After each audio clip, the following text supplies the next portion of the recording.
Alrighty. So, last time we left off chatting about Equiano's narrative.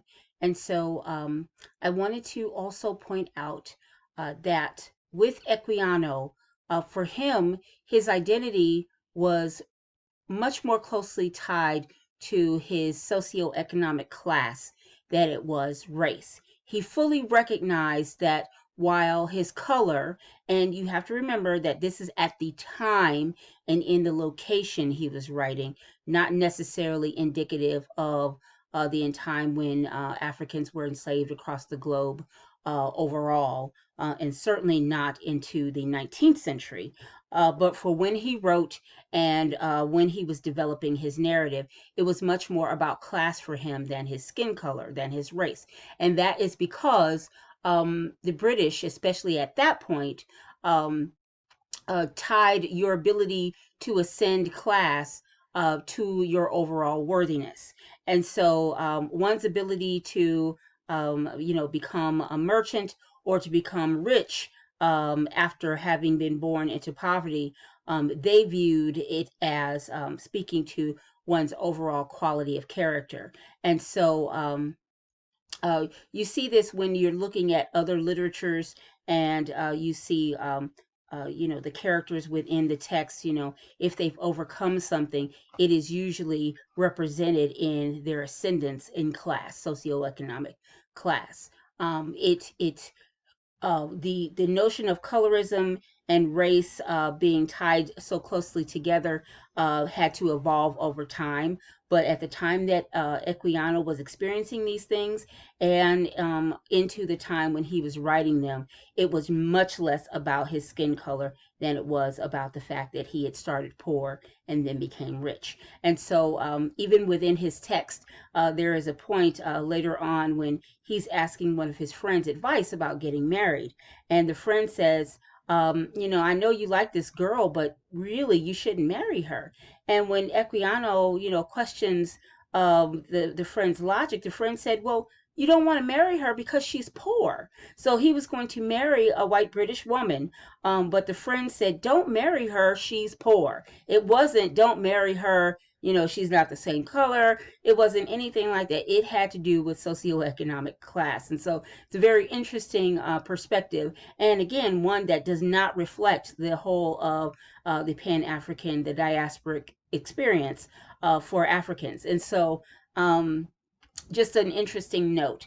But I do want to point out that Equiano, because he wrote his own tale, he acquired literacy on his own and brought himself up through his own endeavors, even to the point where he was able to have, hobbies. He was a hairdresser and learned to play the French horn and all that good stuff. He did die a wealthy man. He left a reasonable inheritance for his daughters and left his family in a good condition. And so he, on many levels, achieved all of those markers of success that we expect of someone who is worthy, at least according to character, according to those Afro-British standards, those British standards, really. So having said all that, I hope you did enjoy Equiano's narrative. With regard to Sojourner Truth, Sojourner, unfortunately, was not able to write her own narrative with her own hand. And so what we have of her life and of her story, we have only tidbits recorded by someone else. The abolitionist societies that she connected herself with, those folks made it a point to write down what she told them, which was a common practice. But just because she wasn't able to write her own narrative, it did not mean that she was not able to control how she was represented. She made some money going around the country with her own identity cards that had her image on one side and a little bit of biographical information about her on the other side. So when she would go to speak at churches and at community functions on abolition, because she was definitely an outspoken advocate for abolition, she wanted other people's freedom as well and to get rid of the institution of slavery. she definitely was able to then control how she was represented to those people for the most part.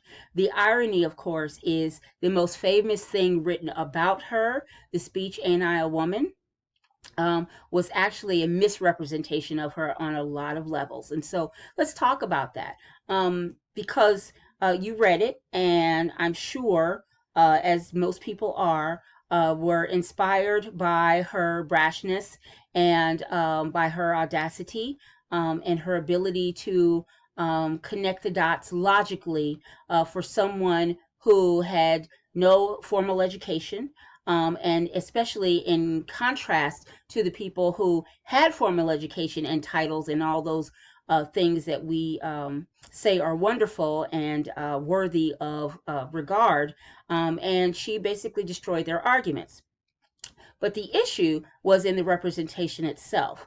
I'm not suggesting that she didn't say those things, and I'm certainly not suggesting that she didn't tear down the arguments. She probably very likely did. For all the other things that were written about her, it seems consistent. But what was inconsistent was in the representation. The white woman who wrote down her speech as she said it presented it as though she said it in a broken dialect with a southern accent. And so I want to caution you against falling for the trap of the stereotype. She was not an uneducated woman. She just did not receive formal education.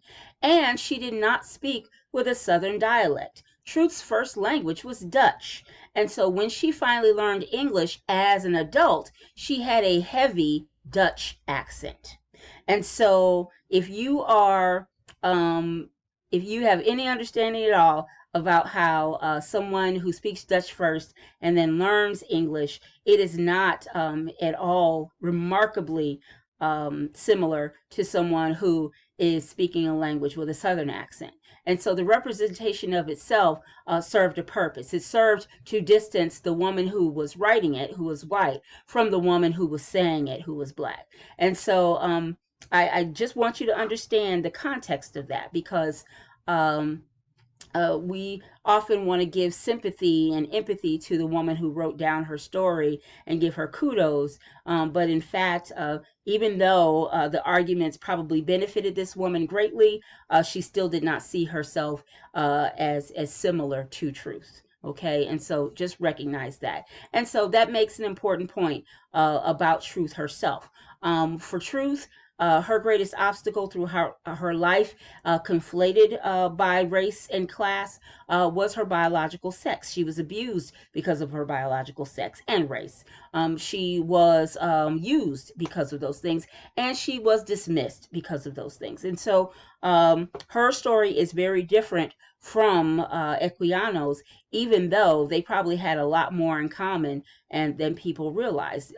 Not to say that Truth was able to go through all three continents. I'm not suggesting that. But what I am saying is her experience with the diaspora had to do with more than just what we consider to be traditional English, as with Equianos. Okay. All right. So having said all that, I want to introduce you briefly into some basics of a traditional liberation narrative. Okay. And so we are going to talk about two of the liberation narratives that we were assigned, and then the next week you'll have two more assigned that do a lot of these same things. And so let me just point out to you a few of the characteristics that you want to look for when you're reading a liberation narrative, especially one that has been written by someone who was enslaved in the 18th or 19th century.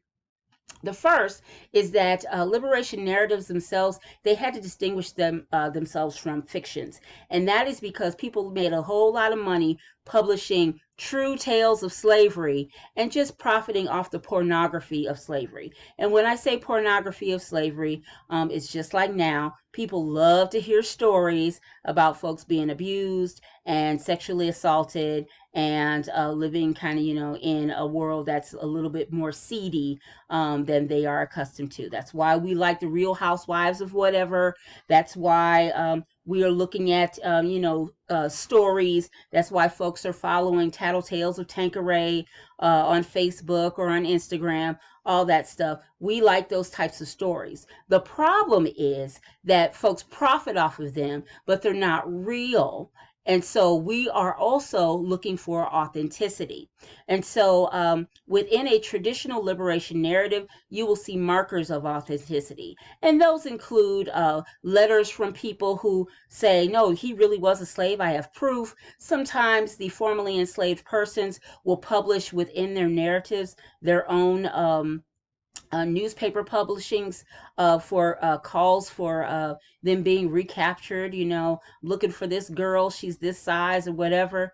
And, you have other artifacts, the bill of sale, things like that. Also within traditional liberation narratives, you will see the phrase, I was born. That is an important phrase because I was born is very different from the way an animal would be brought into this world. We don't typically refer to animals or non-human things as having been born. And so for a formerly enslaved person to say, I was born as the beginning of their text, they are saying, I'm a human being. Okay. And so you have to keep those things in mind. They have clear markers that they are authentic. You'll also see, unfortunately, their experience in brutality as being central to the narrative. They are making an argument that they are not explicitly stating, and that is no matter who the enslaved person is, or who the slave owner is, slavery is brutal and it takes away your humanity. And so in highlighting those things that are a part of experience, you are essentially coming into the understanding that that person has been brutalized, and so they've been traumatized in ways that aren't normal, and that not only does the trauma impact the receiver of the punishment or the brutality, but it impacts the person who is doling it out and other witnesses. And so basically no one walks away untouched from the horridness, from the silliness of enslavement. Another thing that you want to look for as you're looking at traditional slave liberation narratives, is the notion that X marks the spot. And when we say X marks the spot in literature, we mean chapter 10. That's the Roman numeral 10. And so if you are looking in chapter 10, expect to find some expression of that person finding their freedom. And it may be an actual freedom. Maybe they finally got to a point of escape. It may be a mental freedom where they've accepted something or, decided they were going to do something. It may even be a spiritual freedom. It depends on the types of narrative. And there are several different types of liberation narratives, but X marks the spot in most of them. They also will have a huge focus on how they acquired the ability to read and write. And this is important because for some, again, like with Equiano, you're looking backwards on his life. For others, you're looking at it as it happens. And so depending on the perspective of the person who's doing the writing, if they're doing the writing at all for themselves, you will start to see that ultimately that acquisition of literacy is a form of that acquisition of liberty. Okay. And then finally, for just the overall characteristics, and we'll have to do another video for the first two narratives, you also have to notice that there is always a mention of St. Louis or of the fights between states' rights who want to be slave states and free states in these narratives. They always mention them. And that is an important notation because especially in the 19th century, the Missouri Compromise of 1850 was a huge issue. And here we are in the St. Louis area, in the middle of where much of that conversation was happening.